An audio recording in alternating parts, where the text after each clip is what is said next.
The thing that sparked this collaboration or this idea, I wanted to do something on Dayton Ballet season that was a celebration of Dayton. And so I was thinking about other ways to celebrate Dayton as well. And, I started thinking, well, what about, what kind of music? And then, I quickly learned that, Dayton is the land of funk, and there's a specific Dayton funk feel to music that a lot of people celebrate. In addition to my own lineage with DCDC, there has been an alignment, parallel running lineage that most people don't know about with the Dayton Ballet for many, many years. Miss Jo and Miss Hermine mentored my mother, helped her start DCDC, which is incredible. And I started my early training at the Dayton Ballet.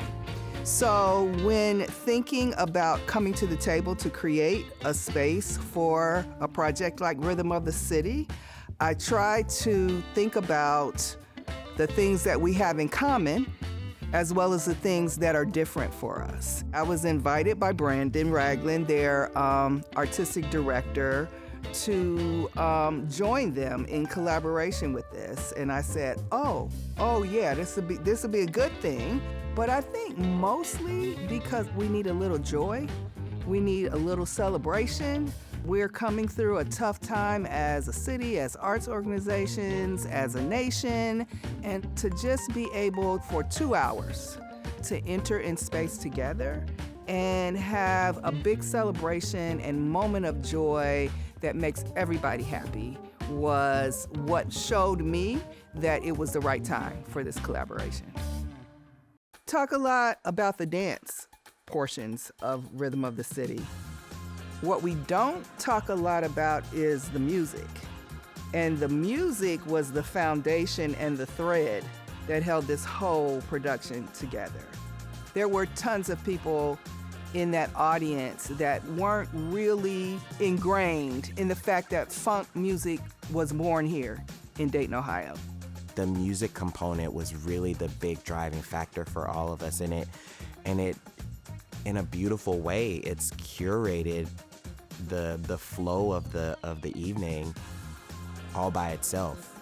From the inception of the project, I said yes instantly to Brandon, and then I got home and thought about it, and I was like, ooh, this is a big bite out of the apple. I think that most things that are worth it, you have to jump over a couple of logs in the middle of the road. And so from there, it just kind of spawned this flower, that we were both watering and trying to cultivate and seeing how things were going to happen, how logistically, how it was going to work. And we were both so excited about the potential. When I got connected to LaFrey Ski, she gave us such a rich history and rundown, of how funk music originated in Dayton. And then other artists like Darren Bell, they were just a wealth of knowledge. They helped me understand that funk music was always about the dance. So it was easy for me to kind of lean into movement and come up with vocabulary that was very much specific. Contemporary dance as a genre, ballet as a genre, funk music as a genre lives inside.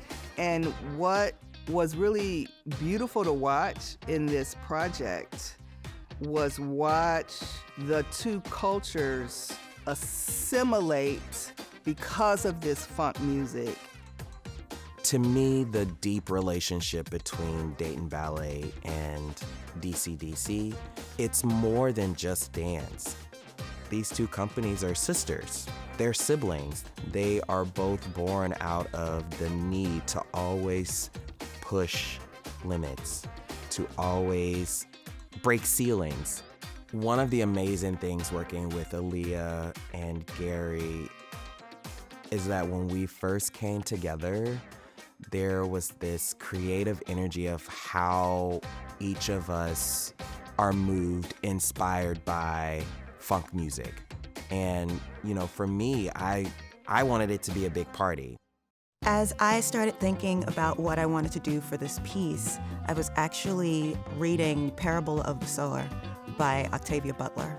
One of the things that she talked about was planting seeds and just growing things for their future and leaving behind a legacy of things grown for people that come after them, their children, their children's children, and all that.